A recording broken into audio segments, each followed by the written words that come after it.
my dad and stepmum's Miele S7 cat and dog. I unboxed this very machine when it was brand new many years ago, and here it is now, battered, broken, where is it, there it is, broken and replaced with the Sebo Dart 1 that we turned into a Felix.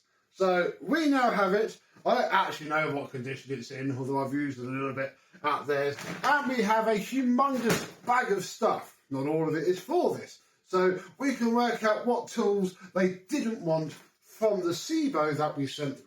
So let's have a look at what was a very premium, high-end machine that I remember being 1000% shinier than this, and see what sort of state it's in now.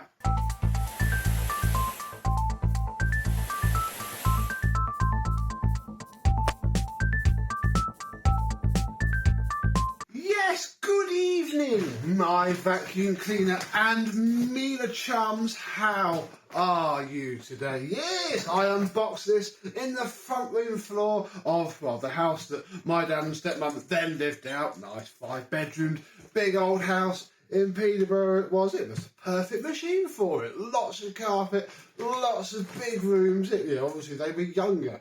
Back then, we must be talking at least 15 years. Bless everybody's heart. So, yeah, times have moved on. And then now a bungalow, getting old, getting a bit, frail. And it was just no good for them. They couldn't physically use it. It was just far too big. They love the Sebo. So it came back to me. But the problem is, it's quite used. It's quite worn.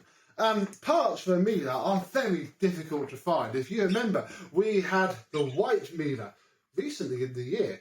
And I had to get an entire spares machine just for that. That's pretty much what this needs. But the problem is, the spare that this needs is on the cable, which is a big problem, really. Because on a Miele S7, you cannot really do anything with the flex. The handle is moulded together. If we just release the bottom cord hook, this is the second one of these that they've had as well. We can take off the cable, and yeah, their dog got it. Little Alfie destroyed the flex. I mean, annoyingly, he destroyed it like halfway down. So I can't really just cut it off because it would literally leave half the cable. And I've been looking for a couple of months now for a new handle of any cost. Nothing about it at all, because it's the part that always goes. So immediately I'm thinking it's probably just going to be cleaned up and sold a bit cheaper as it is, because it should run fine. If we look in here, look, the back door, and I haven't really cleaned this at all. That is its lifetime of dust in there. That's not bad at all. And wow, immediately, that bag is full. That is fuller than I've ever had a bag. I mean, again, that'll be Alfie, the little Bichon Frise dog, causing most of that. And okay, in here's a little bit less clean. Oh, can I get the filter out? Why won't you? There we go. We have the air clean filter, which is very clean. We're just going to put that straight back in there. I can already smell the smells that I smell at my dad's. Look at all that fine powder. That's why they didn't get on very well with the sharks they had. Because, talcum powder, etc. It's just too much. What we're going to do is just sneakily go into the bag of stuff, because obviously I know that there's some bags in there. And we're just going to smash a new bag in it straight away, because, as I'll turn it on in a minute, we may as well. There we go. So, it needs a bit of a wipe down in there. Again, the whole thing is just so scuffed and marred and just used. I'm never going to get it spotless. I don't really think there's much point, especially when we get on to looking at the base, which is completely satin finish now. There's no shine on there at all. It's just well used again. Bashed under the same piece of furniture every single time it got used by the looks of it. And oh blimey, again, it wasn't quite that bad. Underneath, the base plate is rusty. I think I have one of those. I don't know. I did keep a couple of bits from that other Miele, but I think its base plate was worse. So again, yeah, needs a base plate. It's not bashed up though. The brush roll is in excellent condition. That is nice. The wheels seem okay. Yeah, it's just what it is, isn't it? Oh. Part of me thinks that those rear wheels aren't quite going back how they should, but it seems to stand up. They just don't. There's not that. Again, after doing that white one, maybe now I'm a bit more familiar with how to readjust these wheels. It might need it. I don't know. Immediately behind the machine, we have the crevice tool. There it is. Very much used. You're not going to see it. And the upholstery tool, which is very much dog chewed. Again, I've got about 50 of these somewhere, so that's not the worst thing to have to replace. The most tragic thing of all, if you remember that white Miele, the hose. This hose is not stretched. It is tight to the machine. Not only is it tight to the machine, but it has, oh, carefully, its hose clip. This is the part that I couldn't do much about on the white one because it's this entire top shell. So I would have had to find a scrapper of that exact machine, which I didn't have. Yeah, this is just on that bit there, which is all of this. So, oh, what a shame. Yeah, absolutely fab hose. This is the main reason they hated it, because they do a lot of above floor cleaning. Yeah, it's this sort of machine does put itself back, especially when it's on full power. They're finding that the Sebo doesn't do that, which is A, good, B, possibly because I gave them the extension hose that wasn't stretchy, so that it wouldn't have done that. It just is what it is. And they seem to be getting on all right with it. But yeah, look at that. That's a selling point in itself. It's why I'm thinking I'm probably better off. We'll just give this a bit of a wipe down and get rid of it that way, because I don't really want it. They don't want it. We couldn't find anybody to immediately give it to who needed a vacuum. Let's see how well it does work. Oh, assuming the position then. Oh wait, I think plugging it in might help. That would be a phenomenally good idea. Okay. There we go. All the power controls work fine.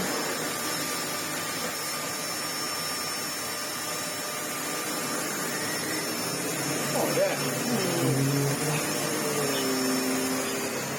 Let's turn that down.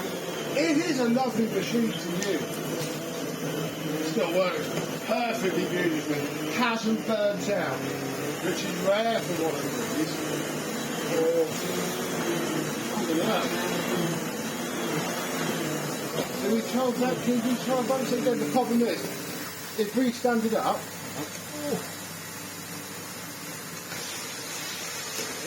it's doing it already, and I've not even looked at this.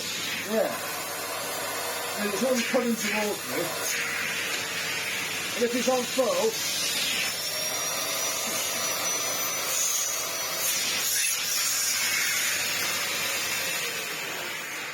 it didn't immediately pull over, but again, knowing the personal circumstances of the owner, just that fighting back would be enough to be a game changer. So yeah, I mean, equally, got excellent airflow. That's very good. What also hasn't happened, that I know it's suffered from, is this flipping up.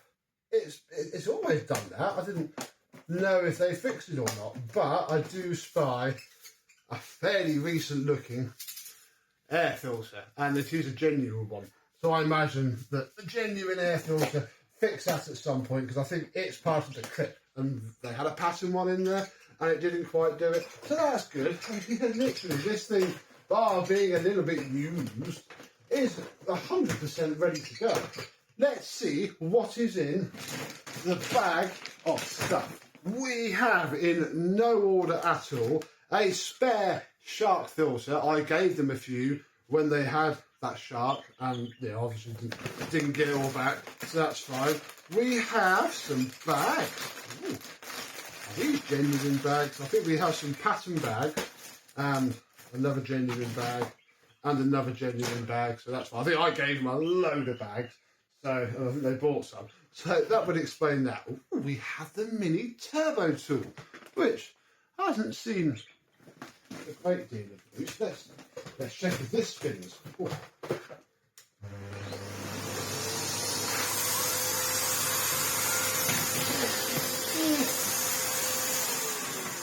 Well enough, I suppose. What else we got? Oh, a complete set of shark filters.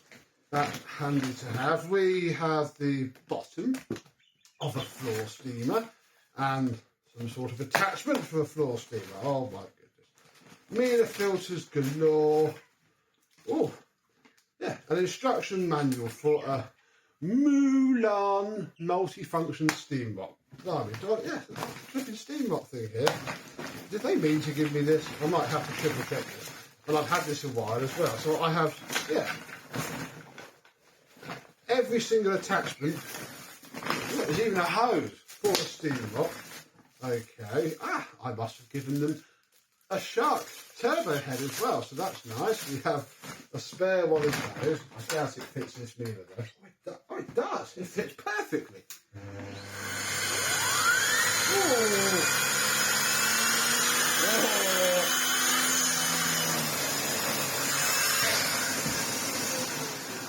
It restricts all of the airflow, but that's quite nice. Then we have, they didn't want the flat out head. Fair enough. I didn't know if they would like it. Apparently the Felix / Dart is just perfect enough as it is. And what do we have? A spa bag.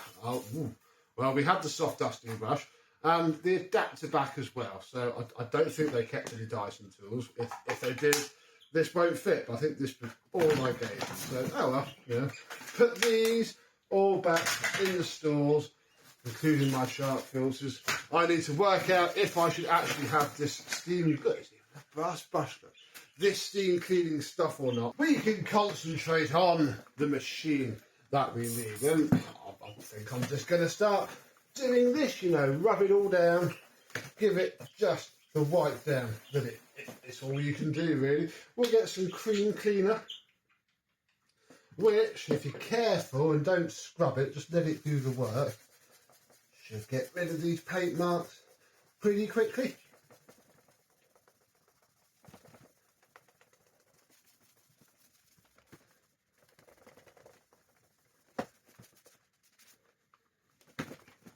And with all the paint marks buffed off, it doesn't look too bad. Even this came up a bit shinier on the bottom. I think there was just something over it and it had gone a bit dull. So we have enough bags for years. A mini turbo head. Probably got a dusting brush in the shed. Yeah, it's a little bit dog chewed as well, but equally it matches everything else. I don't quite know what to do with this. It's not worth a full refurb because it needs some expensive parts, and I don't think it's going to sell that easily for an awful lot of money. Obviously, I got quite a bit of money for restoring that white one, but the lady already loved it. The lady already, you know, she had spent the money on it originally. She knew it was worth money. This, to somebody normal, it's never going to cost a fortune, is it? So I'm probably going to offer it up in the Facebook collectors group to start with, because these, you know, some people quite like these, and if somebody wants it for just, you know, the token payment plus postage, I could probably get it shipped out. But otherwise, it's probably just going to end up on marketplace for not a lot of money. A slightly sad end to what is a family vacuum cleaner, but I have no space for it. They're ever so heavy to store. I don't like them anyway, despite unboxing this one. And yeah, I mean, I've had it for a month now, as time of filming, giving them the Sebo and filming this, and they haven't wanted it back. So, quite frankly, its time in the family is over. It might live on with a collector. It may not. I've noticed all that. Look, all the scuff at the back of there. They kept it by a brick wall. Sebo will be kept there as well. I best check the filter when I go over there soon. So yeah, that'll be where that is. And of course, yeah, the broken. I've forgotten about that. The broken cord hook too. It's not looking great for it, is it? So who knows what will happen to it? But we possibly shall not see it again. But I shall see you again with perhaps another melodramatic Miele. So what do you think of this S7? I think we've done all we can. It's pretty much good to go anyway. All these bags and all these tools, it's going to do someone a a good turn? Or would you have just kept it forever and had it as an example of an 1800 watt first generation S7 that hasn't burnt out? The choices are horrendous. But thank you very much for watching. I hope you have enjoyed. And I am some other vacuum cleaner. We'll see you soon. Bye bye.